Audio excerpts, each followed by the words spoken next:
Eu sou a professora Sandra Celino e eu ajudo alunos a conquistarem aprovação no curso superior que desejam, fazendo uso da nota da redação.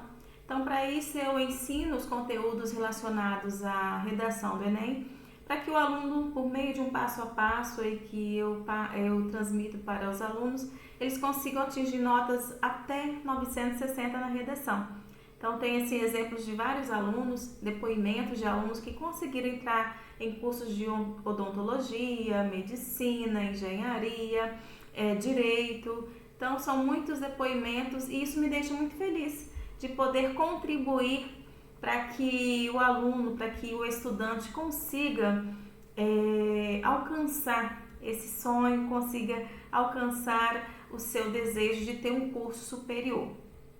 Então, nessa aula de hoje, eu decidi começar alguns conceitos, porque muitos alunos questionam que diferença a gramática vai fazer na minha vida. Ou muitos alunos falam, só escreve um bom texto quem consegue decorar muitos conteúdos gramaticais ou quem é bom em gramática. Então, o bom texto nem sempre está relacionado a essa questão do domínio da norma culta.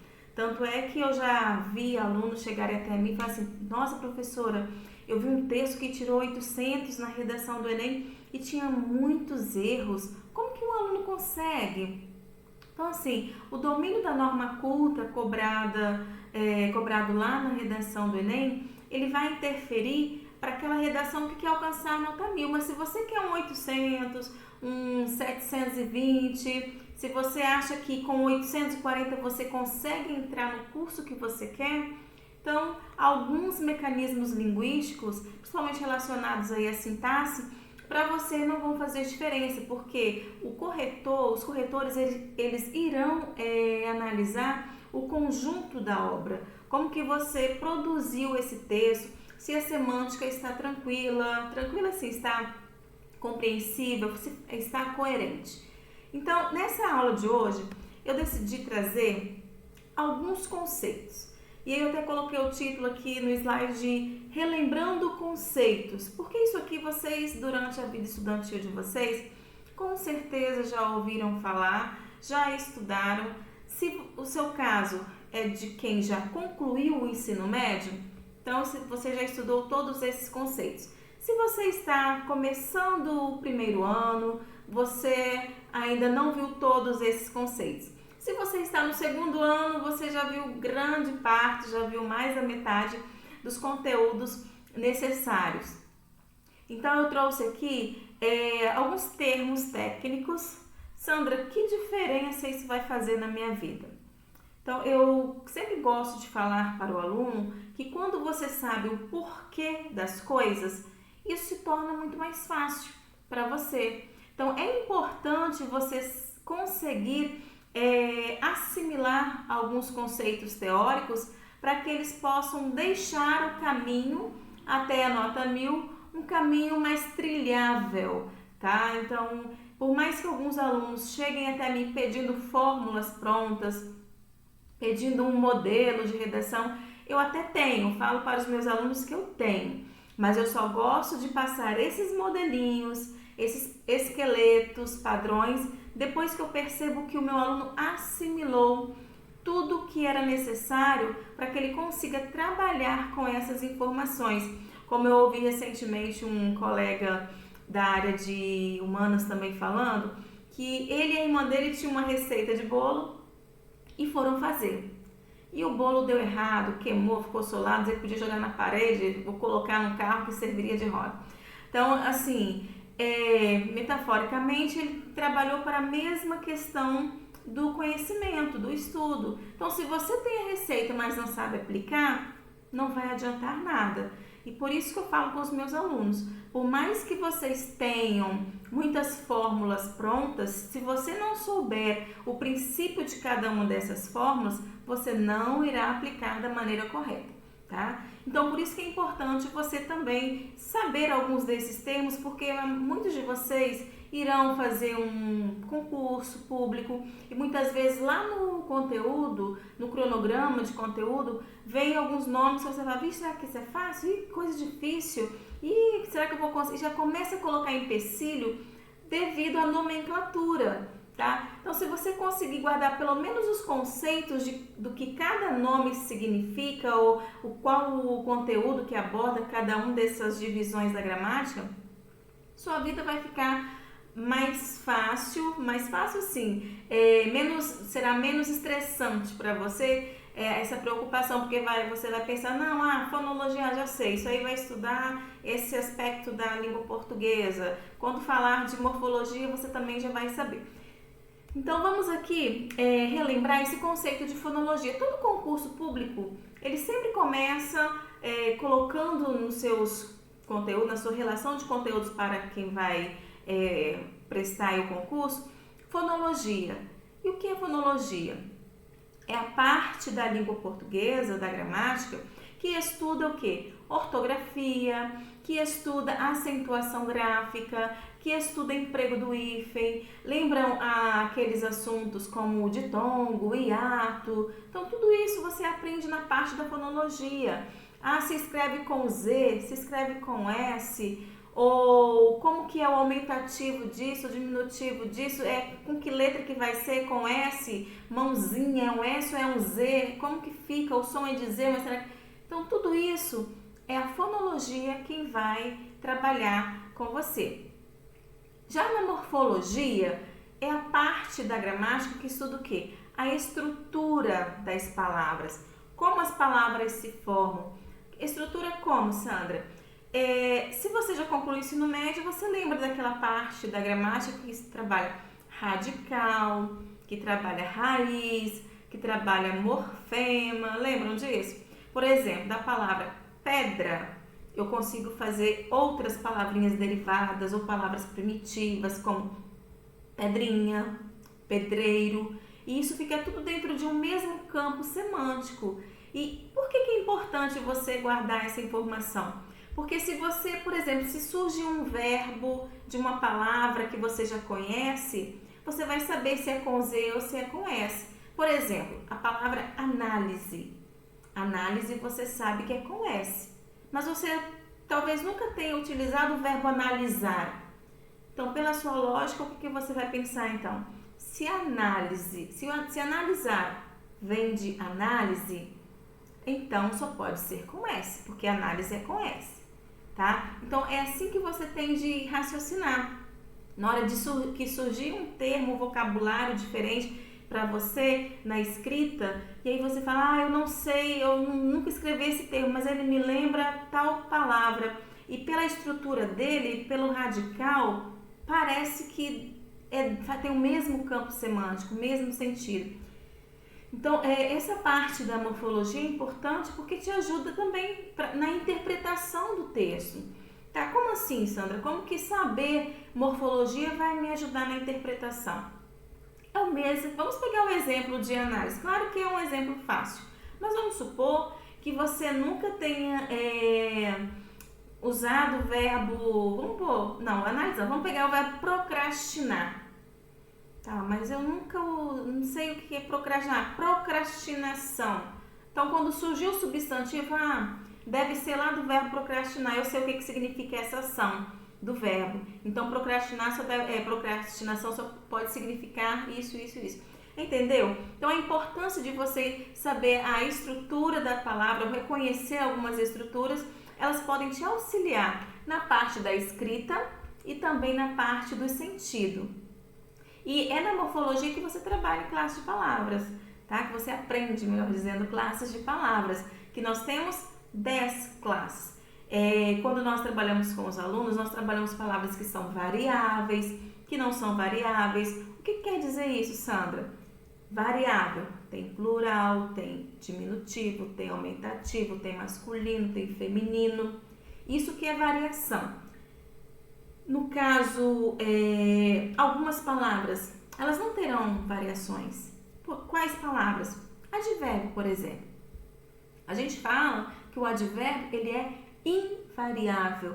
ele não tem futuro, ele não tem aumentativo, melhor dizendo, não tem diminutivo, a não ser que a gente brinque ou que a gente mude a classe dessa palavra. Como assim, Sandra, mudar a classe da palavra?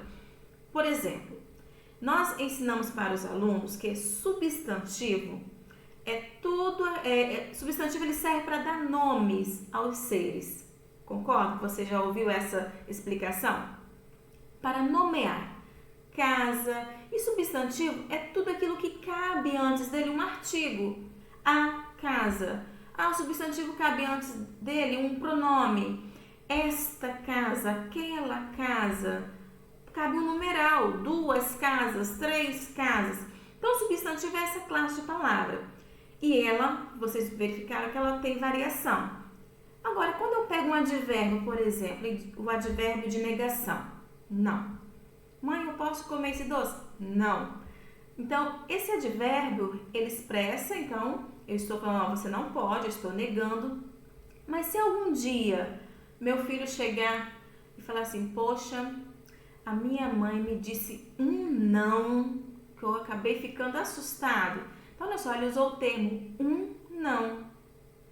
Aí, nesse caso, é um artigo indefinido, não é assim? Um não. Então, toda vez que eu coloco artigo, numeral, então isso acaba transformando a palavra frente num substantivo. Então, nesse caso, não passou a ser substantivo. E se eu falasse assim, esse nãozinho que você falou aí não me convenceu, ó. Nãozinho, eu acabo até brincando, eu acabo criando essa possibilidade. Mas a gente sabe que não é o normal, tá? Porque a classe, o não pertence na sua origem ao advérbio. Então, toda vez que eu faço essas brincadeiras, tá? Com alguns advérbios, ele já não é mais advérbio. Sandra, você falou que advérbio não varia, mas eu usei a palavra sim de uma outra forma. Um sim. Então, se eu falo sim, ele já não é mais advérbio, tá? Então, guardem essa informação. A morfologia trabalha as classes de palavras e é interessante você lembrar que, como eu acabei de citar, existem momentos, existem contextos, melhor dizendo, em que essas palavras poderão mudar de classe, tá bom? Elas têm uma origem, mas dependendo do contexto pode mudar. Um exemplo que eu trabalhei com os meus alunos ainda este ano, lá no mês de fevereiro, quando a gente ainda estava no presencial. Por exemplo, há uma frase no livro de Machado de Assis em que ele fala assim, o livro Memórias Póstumas, não era um defunto autor, era um autor defunto. Então, qual a diferença de sentido? Defunto, autor, autor, defunto. Então, o fato de inverter a ordem, a palavra defunto por exemplo, defunto autor. Defunto é substantivo. Agora, se eu falo autor defunto já passa a ser um adjetivo. Percebe? Só por essa mudança de posição na frase, uma palavra acabou mudando o sentido e mudando de classe gramatical. Passemos para a sintaxe. A sintaxe é a parte aí do português que muitos alunos reclamam, principalmente lá no segundo ano do ensino médio, os alunos não gostam de aprender, principalmente porque você vai trabalhar termos integrantes da oração. O que é isso, Sandra? Você que já terminou o ensino médio, talvez você lembre. Quais são os termos essenciais da oração? Quais são os termos acessórios? Sujeito, verbo, predicado, objeto direto, indireto. Isso é termo acessório? O que é um acessório? Quando a gente fala da mulher que gosta de usar acessórios. Então, nem toda mulher usa, significa que não é imprescindível. Algumas mulheres gostam de brinco, outras não gostam. O brinco é um acessório. Agora, todas as mulheres andam vestidas, né? A sociedade exige isso. Então, estar vestida já não é uma questão de usar se eu quiser. É uma norma de conduta social. Nós não podemos sair nus. Então, no caso, trazendo essa metáfora até esdrúxula para o nosso contexto de sintaxe, então um termo essencial, um termo da oração essencial, por exemplo, que não pode faltar, o sujeito. ele pode, mesmo que ele esteja oculto, mesmo que ele seja indeterminado, existe um sujeito. Claro que eu não vou trazer aqui à tona a questão do sujeito indeterminado, que é outra, os alunos às vezes questionam, há até uma discussão aí na parte da gramática. Mas, aliás, sujeito inexistente que a gente fala, né? Então, é importante você entender que há alguns elementos na estrutura da frase que eles são essenciais e outros não, você usa se você quiser, tá bom? Então, por isso que nós chamamos de acessório. Na sintaxe, então a sintaxe, se você buscasse um conceito gramatical, é a parte da gramática que trabalha o quê? A relação que as palavras têm numa frase.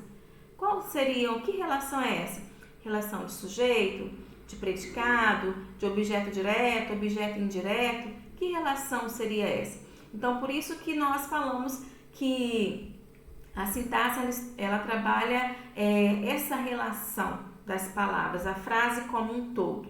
E também cabe a sintaxe a questão do período composto, que sempre quando eu trabalho com os alunos, eles reclamam: ah, professora, para que aprender oração coordenada, oração subordinada? Para quê? Para que você consiga chegar a nota 1000 na sua redação. Simples assim. Ah, Sandra, esquece, eu não quero nota 1000. Eu quero passar no curso que eu quero e eu sei que lá eu consigo passar com 800 na redação. Beleza, muito bem, palmas para você. Mas você precisa saber pelo menos o básico para que você consiga produzir um texto coeso, um texto coerente, mesmo com alguns deslizes na parte da regência, na parte da concordância, tá? Então, o que vem a ser a regência? É aquela necessidade que um nome ou um verbo tem de ter uma preposição à frente dele. Por exemplo, toda vez que eu falo que eu gosto, você vai ficar esperando eu completar, tá? Você gosta de quê? Se eu chegar, nossa, gente, eu gosto, e não falar mais nada, o que vai acontecer? Vai ficar incompleta a frase. Então, você percebe que precisa disso. Olha, gente, eu tenho certeza. Se eu não completar a frase, vai ficar faltando o sentido. E toda vez que eu preciso completar o sentido de um nome ou de um verbo e nesse vem uma preposição, a gente fala que é uma questão de regência. E no caso, a crase, nós estudamos, nós aprendemos a crase como uma questão de necessidade de uma preposição a com artigo a. E para não ficar os dois ali juntinhos, para não ficarmos a gente usa a crase para marcar que naquela frase ali o nome exigiu a preposição a e à frente tinha um termo feminino que precisava também no caso de um artigo, certo? Aqui também na sintaxe entra a questão de regência, tá? De pontuação, uso da vírgula, tá? E a estilística, o que trabalha? Se a gramática é aquela parte que vai analisar o que é culto, o que é correto, a gramática usa o termo certo e errado. Os linguistas não gostam disso, porque segundo eles, em termos de comunicação não existe certo ou errado, existe o fazer-se entender. Se eu falo, nós viu, nós quer, você consegue entender? De acordo com os linguistas, não há por que eu ter um preconceito com esse uso da língua, porque o importante é você se comunicar. Concordo, porém a gente está falando aqui da produção monitorada. E quando a gente fala dessa produção monitorada, dessa escrita monitorada, ela precisa partir então da gramática. E para a gramática, infelizmente, o termo que ela usa é certo ou errado. E a estilística, para a estilística, nós vamos trabalhar a questão do desvio. É aceitável, é um desvio da norma padrão, mas é aceitável. Por exemplo, a estilística a gente vai utilizá-la muito quando a gente trabalha literatura, textos poéticos, figuras de linguagem, a questão do sentido conotativo. Lembram disso? Conotação, sentido figurado. Denotação, sentido real. E semântica também a gente trabalha aí essa questão de conotação, denotação, homônimos, parônimos. O que é homo? Homo quer dizer uma única forma, um único. Então, eu tenho uma única forma, porém para sentidos diferentes. Por exemplo, a palavra manga. Manga pode ser a manga de uma blusa, de uma camisa, mas manga pode ser fruta. Existe também manga de pasto, como os alunos que me ensinaram uma vez numa cidade do interior, porque eu desconhecia a questão de manga como manga e de pasto. Então, a semântica é essa parte que vai trabalhar o sentido, certo? E aí você pode estar perguntando, tá, Sandra, é importante, mas por que é importante eu guardar esses nomes aí, esses conceitos? O que esses conceitos têm a ver com a redação do Enem? Então é aqui que eu quero chamar a sua atenção.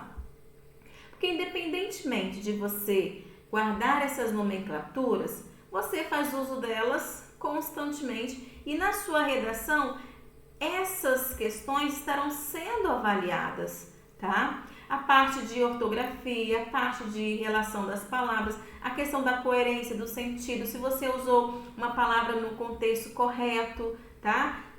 Se você colocou a conotação, um texto objetivo, como no caso da redação do Enem. Então, você precisa entender esses conceitos para que você não seja penalizado lá na redação do Enem. Uma coisa que muitos alunos às vezes falam, Sandra, eu sei que na redação do Enem não pode usar a primeira pessoa, mas aí o aluno vai, tá? E mesmo sem querer, ou talvez a pressão ali do momento, ele coloca, acredito que a população deveria ser mais consciente. Poxa vida, você vai ser penalizado. Acredito? Eu acredito. Então você acabou de usar a primeira pessoa. Você foi subjetivo. E lá na redação do Enem você não pode ser subjetivo. A subjetividade, ela está mais para artigo de opinião. A subjetividade está mais para outros gêneros, como a carta também pessoal, como um texto poético, um relato. Então, se você conhece esses princípios básicos do que pode, o que não pode, o que é cada um desses conceitos, você acaba produzindo um texto de acordo com aquilo que pedem a você. Então, como eu disse, não precisa guardar, a não ser que você vá fazer um concurso público, que lá cobra-se a gramática, como a gente costuma dizer, nua e crua. Então, o concurso ele é seletivo, só os seletos, só quem conseguiu assimilar, guardar esses conceitos aqui, esses detalhes da língua, é que consegue ser aprovado. Agora, lá na redação do Enem, você não precisa se preocupar com muitos conceitos gramaticais. Você precisa se preocupar com aqueles mais cobrados. Por exemplo, você saber o que é um conectivo, a questão da coerência, alguns nomes de figuras de linguagem que existem, você saber a diferença de conotação para denotação, certo? Então, tudo isso é necessário. Só que você precisa estudar e você precisa entender como que se constitui a prova, a redação, a prova principalmente de linguagens ali do Enem. E aí, os alunos que já Sandra, mas é muita coisa. Tem um jeito mais fácil de aprender? E aí? Sim ou não? Vou deixar para responder isso depois. Eu quero só mostrar aqui para vocês o exemplo de uma introdução perfeita, porque esse texto, esse aluno, Lucas Rios, ele tirou 1000 no Enem do ano passado e essa introdução dele está perfeita. E se ele tivesse cometido alguns deslizes, então teria perdido. Então eu vou mostrar para vocês onde ele poderia ter cometido esses deslizes que tirariam dele a nota 1000. Por exemplo, ele começa assim: o cinema se tornou uma tecnologia com grande potencial expressivo e por essa razão é considerado uma forma de arte. Nessas duas linhas ali, ele poderia ter cometido erro de sintaxe, se ele não tivesse colocado a vírgula, tá? E por essa razão, então ele está entre vírgulas. Ele poderia ter cometido erro de ortografia se ele colocasse expressivo com um S só, tá? Então, olha só, o fato de conhecer evita esses deslizes. Na sequência, simultaneamente apresenta elevado valor lúdico. Mesmo que talvez o Lucas não saiba as nomenclaturas, mas ele sabe, toda vez que um advérbio sai do final da frase e vem para o início, eu preciso colocar uma vírgula. Então, simultaneamente, vírgula, apresenta elevado valor lúdico. Prova pelo recente sucesso de obras como Coringa e Vingadores. E aí, no caso, ele destacou. São nomes de filmes, são nomes... e aí ele colocou entre aspas. É uma marcação que se fez necessária para não confundir, para que o corretor não achasse que ele simplesmente estava ali colocando uma letra maiúscula onde não devia.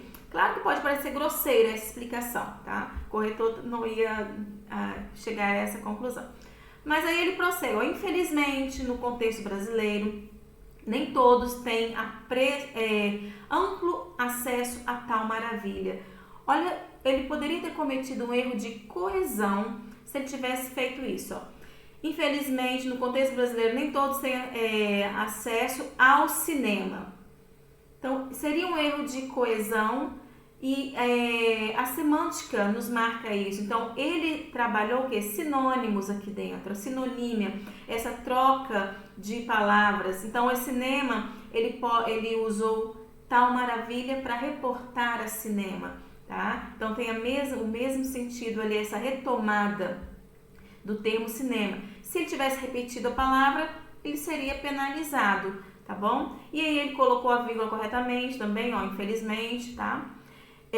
Então, nesse sentido, vírgula, percebe-se a existência de problemas sociais e econômicos que dificultam a democratização, né? Ele poderia, então, ter cometido alguns deslizes de vírgula, de ortografia, de plural, tá? Mas não. Então, provavelmente o fato dele produzir com mais frequência, dele ser um aluno atento a essas questões gramaticais, essa introdução está perfeita, tanto na sua estrutura quanto nas questões gramaticais, tá bom?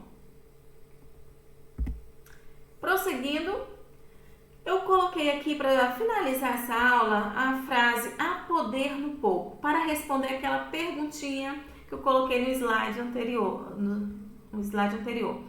Por exemplo, é difícil estudar português? Há um jeito fácil de aprender português? E há poder no pouco. O que seria isso? Essa imagem que está aqui, eu acredito que você tenha visto ou ouvido esse relato desse aluno, porque assim, o Brasil todo se comoveu com essa situação. Então, esse aluno, um menino de 13 anos, tá?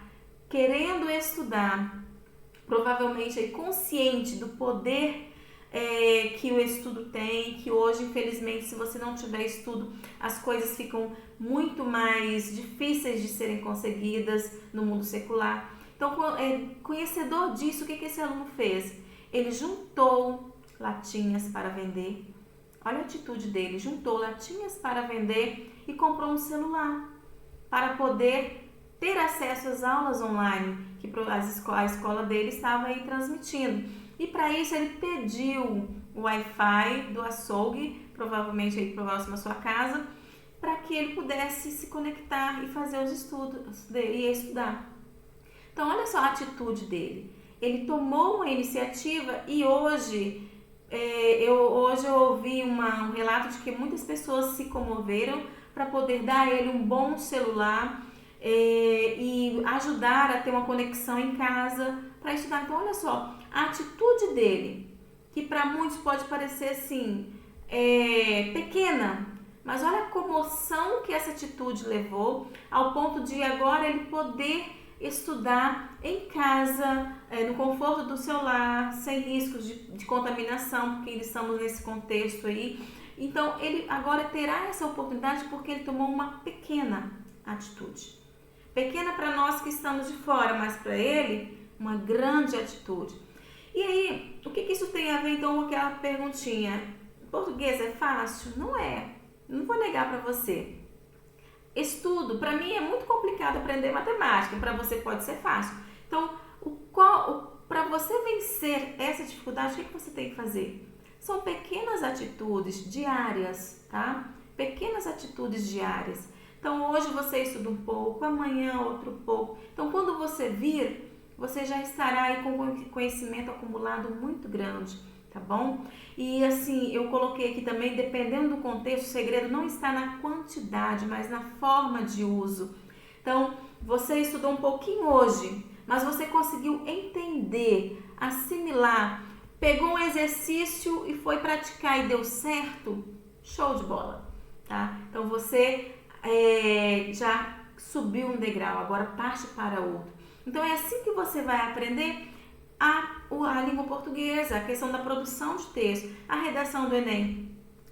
Existe técnica, tá? Existe um passo a passo. Então, se você aprendeu hoje, eu coloquei até um vídeo lá no meu canal, no meu perfil no Instagram, falando do professor Bruno Werneck, que ele fala, não, aula dada é aula estudada hoje. Então, mesmo nesse contexto que nós estamos, você começou um conteúdo, estudou hoje, faça a prática daquele conteúdo hoje, não deixe para outra semana, mas vá paulatinamente fazendo um pouquinho aqui, um pouquinho ali, tenha uma sequência, tenha um cronograma, e quando você der fé, como dizem os mais velhos, você já terá acumulado um grande conhecimento aí na língua portuguesa.